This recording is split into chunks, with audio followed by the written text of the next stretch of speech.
મોરબીના Mahendra drive road પર બે ધંધાર્થીઓ વચ્ચે મારામારી થઈ ગઈ અને આખી મારામારીના સીસીટીવી ફૂટેજ પણ સામે આવ્યા છે। ગોલાના વ્યવસાય કરતા ધંધાર્થીઓ પરસ્પર બાખડ્યા હતા। મહિલા સહિત બે વ્યક્તિ પર હુમલો કરાયો। કિશન ભરવાડ, નિલેશ ભરવાડ, બાબુ ભરવાડ વિરુદ્ધ ફરિયાદ નોંધાઈ। મારામારીના સીસીટીવી ફૂટેજ પણ વાયરલ થયા। તાલાલા શહેર ભાજપ પ્રમુખની ધરપકડ કરાઈ છે। તાલાલા શહેર ભાજપ પ્રમુખ સુનિલ ગંગદેવની ધરપકડ કરાઈ। મારામારી અને નશામાં હોવાની ફરિયાદ દાખલ થઈ હતી। તાલાલા પોલીસે 2 ગુના દાખલ કર્યા। શહેર ભાજપ પ્રમુખની ધરપકડ થતા રાજકીય ગરમાવો વધ્યો છે।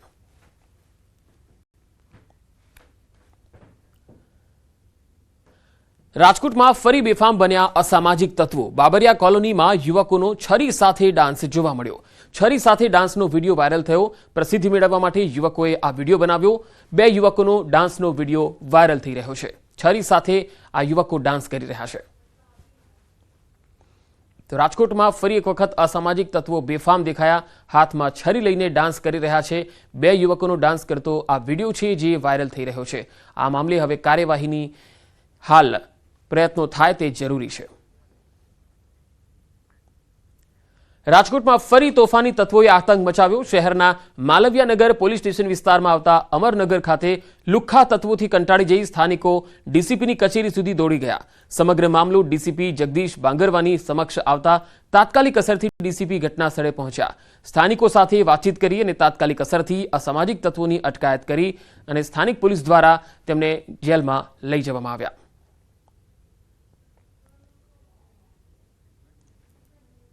સુરતમાં એસવીએનઆઈટી કોલેજ ફરી વિવાદમાં આવી। એસવીએનઆઈટી કોલેજ તમાશાનો અડ્ડો બની ગઈ। એન્ટરટેનમેન્ટના નામે જોખમી કાર સ્ટન્ટ કરવામાં આવ્યા। આ તસવીરો જુઓ। મંજૂરી લીધી કાર શોની ડ્રાફ્ટિંગના કરતબો બતાવ્યા। ડ્રિફ્ટિંગના આ કરતબો હતા। એસવીએનઆઈટી કેમ્પસમાં રવિવારે મોડી રાત સુધી પ્રોફેસરોની હાજરીમાં કાર અને બાઇકના સ્ટન્ટ કરવામાં આવ્યા। સવાલ એવું છે કે જો કોઈ દુર્ઘટના ઘટે તો જવાબદારી કોની? તો સુરતમાં એસવીએનઆઈટી કોલેજમાં આ તમાશો થયો અને એ પણ કોલેજના સ્ટાફ પ્રોફેસરની સમક્ષ આ પ્રકારે સ્ટન્ટ કરવામાં આવ્યા હતા।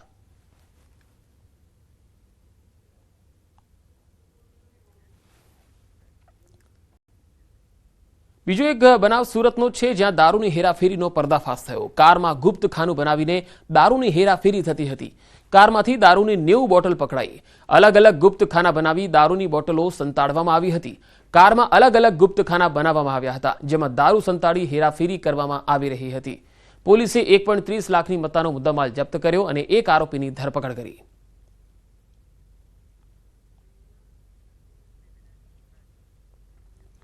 ખંભાળિયામાં નગરપાલિકાની ઘોર બેદરકારી સામે આવી। ગટરના પાણી લોકોના ઘરોમાં ઘૂસ્યા। ખંભાળિયાના સરાયા ગેટ વિસ્તારમાં ગટરના ગંદા પાણી છલકાયા।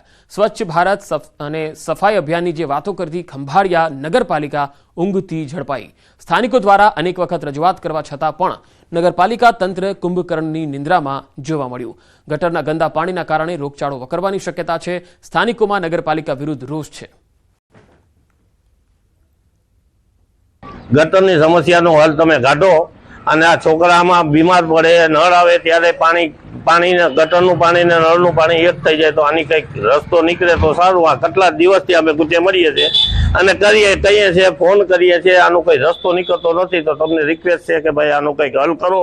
આમાં ડોલેથી ઉલેથી તો થાય સવારે ત્યાં નીકળે અમારે 10 વાગ્યા સુધી જણું બિચારા કામે વયા જાય। કોઈ ઘરે હોય નહીં, અમે બાયું ઘરે હોય, આમાં શું કરવું? અમારે વરી જાણું નથી કામેથી બોલાવીને અને અમે પાણી બધું ઉલે ચાલવા લાગે તો અમે બધું અહીંયા નીકળી શકી।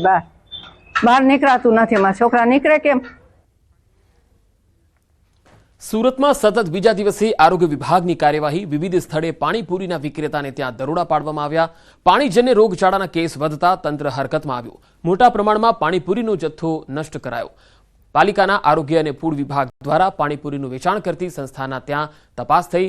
પાણીપુરીનો મસાલા, પૂરી સહિત બટાકાના સેમ્પલ લેવાયા। તપાસમાં બોઇલ કરેલા બટાકા ખુલ્લામાં મળી આવ્યા। પાલિકાના આરોગ્ય અને ફૂડ વિભાગ દ્વારા અલગ અલગ ઝોનમાં કાર્યવાહી થઈ। ઉનાળાની શરૂઆત થતાની સાથે પાણીજન્ય રોગચાળાએ માજા મૂકી છે ત્યારે આરોગ્ય વિભાગ સખતમાં આવ્યું છે। ખાસ કરીને ઠંડા પીણા હોય, બરફ હોય કે પાણીપુરી કે ખાદ્ય વસ્તુઓનો નાશ કરવાની શરૂઆત કરી છે। આપણી સાથે આરોગ્ય અધિકારી છે, આપણે સીધા એમની સાથે વાત કરીશું। બેન, આપનું નામ?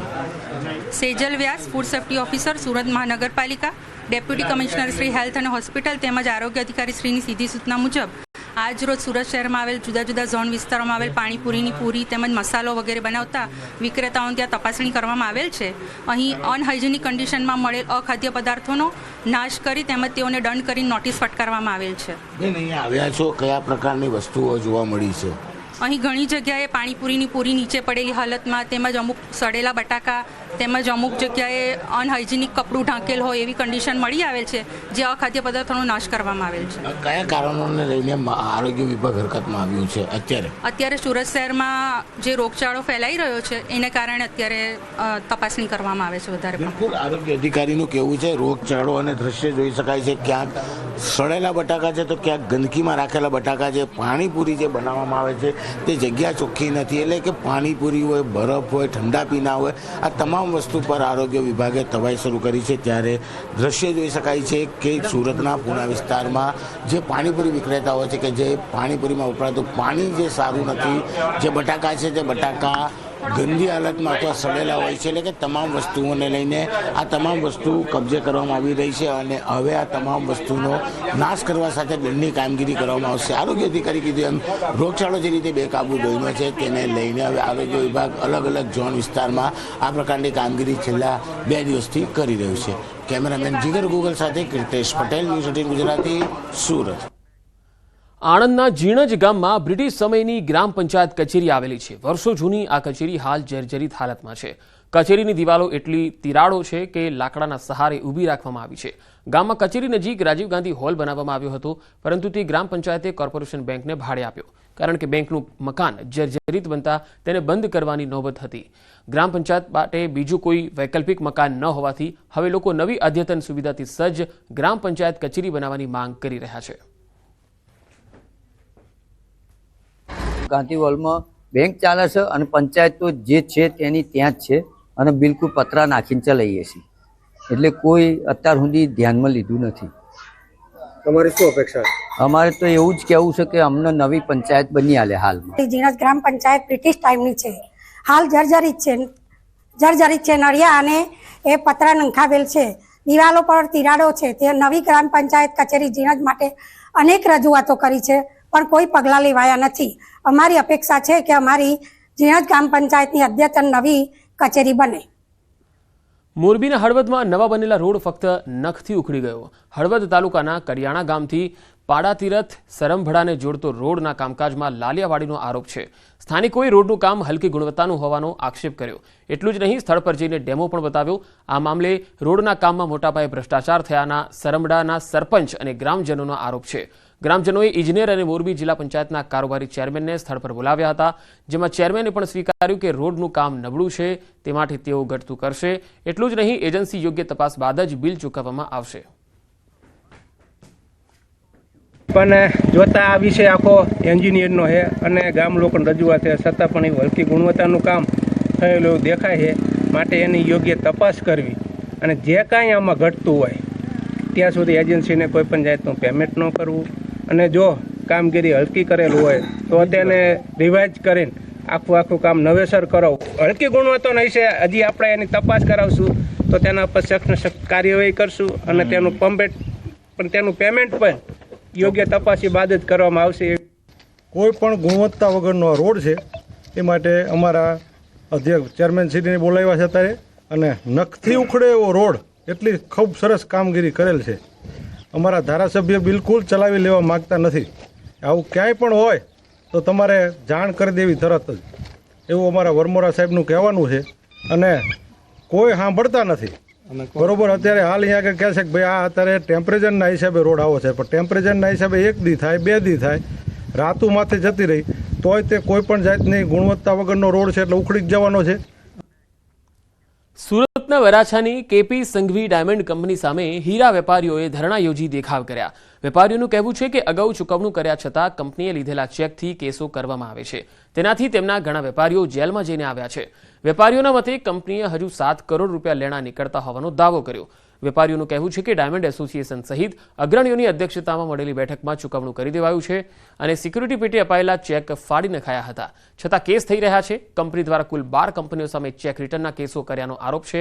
આ તરફ વેપારીઓના આરોપ પર કંપનીએ પણ જવાબ આપ્યો. તેમના મતે પૈસા ન આપવા પડે તે માટે આ વિરોધ થઈ રહ્યો છે. ના, એ મેં એમને એડવાન્સ ચેક પહેલેથી લીધેલા હતા કે જ્યારે મારું પેમેન્ટ નહીં આવશે ત્યારે તમે નહીં આપશો તો હું બેંકમાં ચેક નાખીશ અને પછી કેસ કરીશ અને લીગલી જ આ કામ બધું થયેલું છે. ધરણા પર કહેવાનું કારણ એ તો એ લોકોને પૈસા નથી દેવા એટલા માટે પ્રોટેસ્ટ કરી રહ્યા છે, બીજું કંઈ છે નહીં આમાં. મેં હજી સુધી ડાયમંડ એસોસિએશનમાં ક્યારેય લાઈફમાં પગ જ મૂક્યો નથી અને ડાયમંડ એસોસિએશન કારણ કે આમાં કોઈ એવો રોલ આવતો જ નથી કે ડાયમંડ એસોસિએશન જ્યારે ઉઠી ગયેલા માણસોનું કરવું પડે. સુરતના વરાછા વિસ્તારમાં આવેલી ડાયમંડ ફેક્ટરી એટલે કે કેપી સંઘવી ડાયમંડ ફેક્ટરી બહાર વેપારીઓ ધરણા પર બેઠા છે, પરિવાર સાથે બેઠા છે, મહિલાઓ સાથે બેઠા છે. આપણે સીધા તેમની સાથે વાત કરવાનો પ્રયાસ કરીશું, શું કારણ છે ધરણા પર બેસવાનું. ત્યારે પોલીસ અહીંયા પહોંચી છે, તમામ વેપારીઓને સમજાવવાનો પ્રયાસ કરી રહી છે. ત્યારે આપણે વેપારીઓ સાથે વાત કરીશું. આપનું નામ? યોગેશભાઈ, કેમ ધરણા પર બેઠા છે? અમે જે તે સમયે નુકસાની કરેલી ડાયમંડના ધંધામાં, તો એને ડાયમંડ એસોસિએશનની મધ્યસ્થીમાં અમે ચૂકવણું કરેલું પંચ દ્વારા. તો એ સમયમાં 17/18 કે 20 લોકડાઉનના સમયે વીક સમય પરિસ્થિતિના હિસાબે અમારે નાદારી નોંધાવી પડી. તો એ સમયમાં અમે ચૂકવણું કેપી સંઘવીને આપેલું છે. ડાયમંડ એસોસિએશનની મધ્યસ્થીમાં બધું ક્લોઝ કર્યું બધું, અને અમારા ચેક એને સિક્યુરિટી પેટે અમે જ્યારે ધંધો કર્યો હોય, વેપાર કર્યો હોય ત્યારે આપેલા હોય. તો એને અમને બધાને ખોટું બોલીને કે ભાઈ ચેક અમે ફાડી નાખ્યા છે, હવે તમે શાંતિથી સૂઈ જાઓ. અને પાછળથી કોઈને વર્ષ દિવસ, કોઈને 2 વર્ષ પછી પાછળથી ચેક બાઉન્સ કરાવીને અને કોર્ટ મેટર અત્યારે બધાને ચાલુ છે. 1-2 અમારા જે 27 પરિવાર છે એમાંથી 1-2 જેલમાં બી જઈ આવ્યા છે કોઈક 2 વખત. તો આનો કોઈ અમારે રસ્તો આવતો નથી, એટલે અમે અત્યારે ધરણા ઉપર બેઠા છીએ કે અમને ન્યાય મળે અને અમને આમાંથી ચેક બાઉન્સના કેસમાંથી અમને મુક્ત કરો. હા, અમે લેડીઝ જેલમાં જઈશું તો સજા પડશે, તો આવા